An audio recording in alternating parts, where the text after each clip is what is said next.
Hello mga day! At ito na nga, dumating na yung package na in-order ko dito sa TikTok. Sa totoo lang, wala akong balak mag-vlog, no?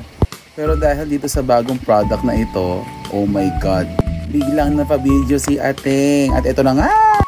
Ready na ba kayo? Ito na ang French seaweed achara. Oh my God! Alam niyo bang sobrang paborito ko ang achara, guys? Pero ito, mas pina-level up dahil ito ay seaweed achara. Kaya naman nagluto na ako agad-agad, wala pang almusal. Eto na, lalantakan na natin to. Syempre, smell test muna. Ayan, ang bango kung ano aamoy nyo lang, guys. At syempre, tignan natin ang itsura. Oh, tignan nyo, maglaway kayo, te. At eto na nga, the moment of truth. Lalantakan na natin to, da. At syempre, alam nyo na, perfect partner ng achara, ang pritong isda. Oh my God, sobrang sarap mga ating. Pero inyo, pwede pala yung seaweed achara. Bongga talaga ng bagong discovery ko na ito.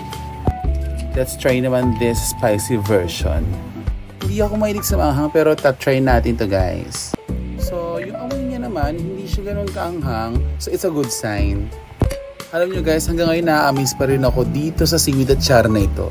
Kaya naman kung gusto nyo ma-try at matikman na bagong-bagong product ng Frenchel na seaweed achara, wag na kayong magpatumpik-tumpik pa. Click the yellow basket.